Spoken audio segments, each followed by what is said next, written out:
Okay, so I'm about to kind of let y'all into something of a controversy that exists in the matter of counseling and especially clinical counseling. And for those who are wondering, I was first exposed to it through the work of a guy named George Sieber. This isn't the book that it's included, it's just the only one I had on hand on my shelf, wherein it's a taxonomy issue. If you don't know what that means, it's the naming and categorization of things. And so, in counseling, or specifically when we're talking about abuse, there is something of a quadratic analysis of it. And it works like this, that there is a x-axis, looks like this, and it goes from simple, which just for the sake of stating it, that simple does not mean that it's not severe, that there isn't trauma. Simple just means you know it when you see it. And then there's complex. And complex doesn't mean that it's more severe or that it's more significant or whatever. It just means that it requires a lot more careful investigation because there could be kind of intervening circumstance. You might even say the C could mean circumstantial instead. All right? And then there's a y-axis. And that y-axis goes from objective, meaning that there is a legal definition of this specific kind, that it's basically, it's very easy to prosecute when you've found it. And then over here on the other end is subjective, right? So that basically it's a lot more difficult because there are probably intervening circumstances that need to be resolved. And obviously you're looking at it backwards. I have it, the camera's facing me, so deal with it. Right? And so over here you would have SO, so it's simple, again, not meaning that it isn't severe, just that it's very easy to identify, and objective meaning it's very easy to prosecute, gather evidence for, so forth. And then you would have complex and objective, meaning that it's more difficult to ascertain, but when you have found it, when you have evidence gathered for it, it's fairly easy to prosecute, remove children, so forth. Down here you have SS, that would be, it's simple, but it's subjective, meaning that there might not be legal codes or explicit case law that presides over this specific matter of abuse. And then in here would be, you have CS would be, it's complicated or it's complex, and it's subjective, meaning that it's very difficult to ascertain evidence for it, and even when you have decently structured evidence, it's very difficult to prosecute. Okay, so that's kind of what we're dealing with. Over here, you would have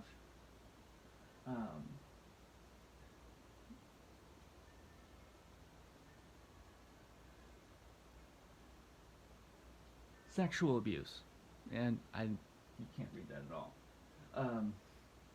You have sexual abuse is here.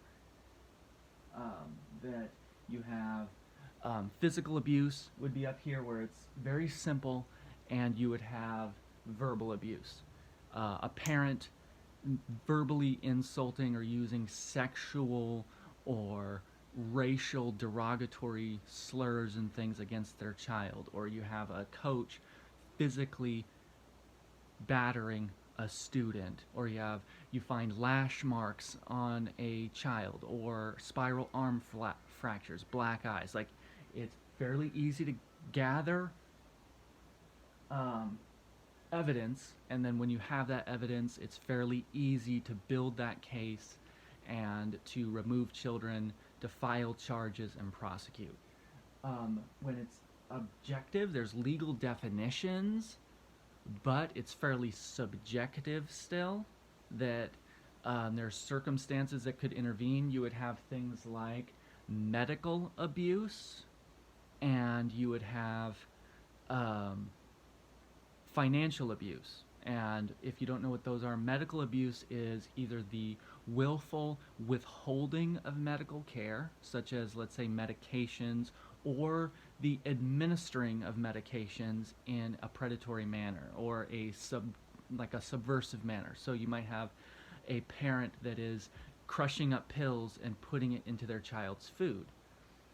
But there's certain instances where you have a student or a kid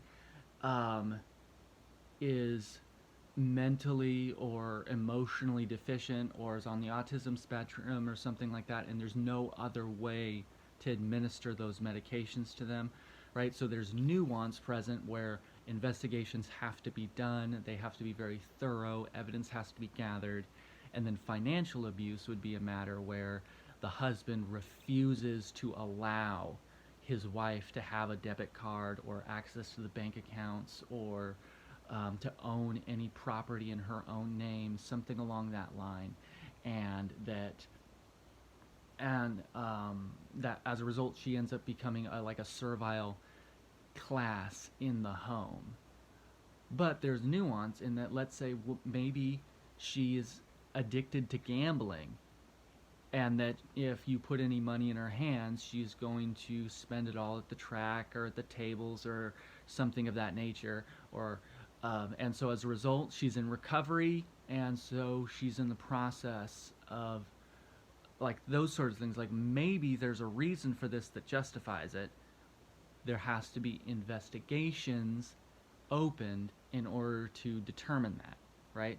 There is an objective definition of this, but there could be intervening circumstances. It's subjective.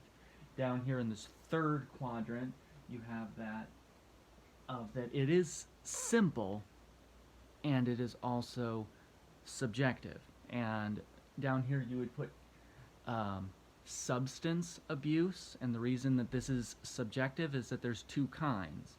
There's the parent is addicted and as a result is neglecting the child, or you have where they are actually using addictive substances to manage the kid's behavior. So the parent that crushes up Ritalin pills or tabs into their kid's food in order to control or manage their behavior unknowingly, right?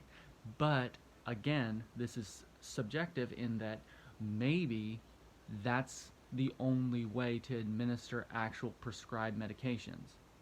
Maybe. Like it is subjective because there does need to be a very careful substance or a case building process, evidence gathering process to ascertain it. But when it is there, like, you get it, you understand, right, that this is what's happening and it should not be happening. So that's those three quadrants. This fourth quadrant, only one thing goes in it, and that would be emotional abuse. And the reason that it is both complex and it is subjective is that emotions are inherently complex and subjective, that they are very difficult to parse between, that what a individual is experiencing and the objective reality behind it. And the real debate that occurs with all these things, there's a third in the simple but subjective, which is called spiritual abuse. I don't have time to discuss here, but what happens is that there are some people that believe that only this segment is real abuse, the simple and objective, because you can prosecute it very easily. There are some that would say it's these ones that are objective and that those are the actual abuse, and that there are some that would say all of it is abuse. And there's these three camps, and you can probably tell from my previous videos which one that I am, that debate over what is real abuse.